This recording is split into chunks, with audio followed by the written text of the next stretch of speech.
Good morning. Wakey, wakey. Put on those galoshes.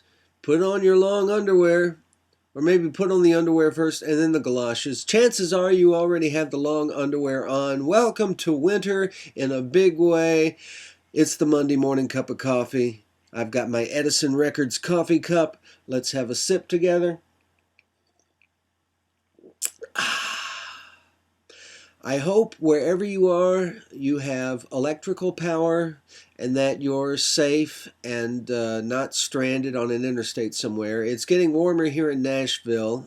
We tend to just get winter in little bursts as opposed to the Yankees who get winter like a cudgel over your head over and over again for weeks on end.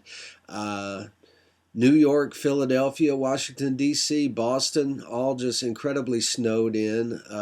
So God be with you. God bless you. Stay safe. This week in Nashville, we're going to thaw up. I think we're supposed to be in the 50s today, or, no, the 40s today, I think. And then it's going to get up.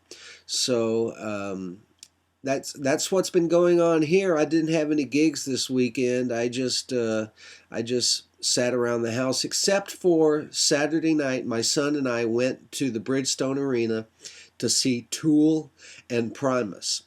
And apparently, while I was listening to Waterloo Sunset for the 8 millionth time, there was a whole generation of people who grew up listening to Tool, and they sold out the Bridgestone Arena, and all these people knew the words. They weren't kids. Some of them were kids, but a lot of them were kids in 1992 when Tool first came out. So I got my introduction to Tool. I can respect it. It's not really my thing, but I can respect it. Primus the same way. Not really my thing, but they're enjoyable in their own respect. So that's what Nathan and I did Saturday night, and it was a hairy trip to get uptown, get to the Bridgestone, and then to get home when it was 18 degrees outside and all the melted layer was freezing again on the interstate. We got home okay. God be praised. Coming up in February, on Thursday, February 4th, I will be at Humphreys in Huntsville, Alabama. That's at 103 Washington Street Northwest. Approximately 8 to 10 p.m. will be my playing times. That's Humphreys in Alabama.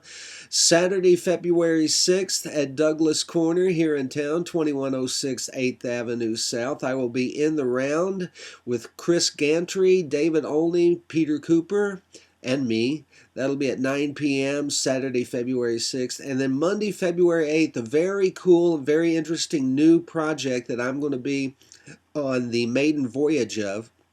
The Nashville Storytellers Project, sponsored by the Tennessean newspaper. It will be at the Bistro in the Emma Building, 9 Lee Avenue. That's just off of Hermitage Avenue in Sobro, which is what we call everything south of Broadway now. Nashville Storytellers will begin its series with a diverse set of speakers with an array of experiences and one mutual affection, Nashville. And there will be stories told by, I hope I get this name right, Manheet Chouan, who has a show on the Food Network and runs a restaurant here in town. Jim Myers of the Tennessean, the food columnist. He will rhapsodize about his love of Nashville and Middle Tennessee. Anika Rogers and the Reverend Becca Stevens from the Thistle Farms program will speak on their great program that helps get women off the streets and turn their lives around. And then I will tell a story as well about my love of Nashville. And that's Monday, February 8th, Nashville Storytellers Project, sponsored by the Tennessean. Doors at 6, storytelling at 7. Coming up later in February, I'm going to be going to the Folk Alliance Convention, and then I have other Alabama dates in Muscle Shoals and Birmingham. That's coming up near the end of the month. Look for me on AmericanaArcade.com. They've got a great selection of all sorts of Americana artists, and collects them all together in a catalog, and you can click on links and explore the world of Americana. And other than that, I think I've flapped my jaws enough. Stay warm, stay safe, watch where you're stepping on the ground. My wife fell with her feet, came out from under her, and she fractured her elbow. She's got a hairline fracture in her elbow on her left side. My wife has one gimpy wing, but she can still fold underwear. Look at this here. She folded these with one hand. The woman folds laundry with one hand. Respect. Props. Don't let the bastards get you down. God bless you. I'll see you next week.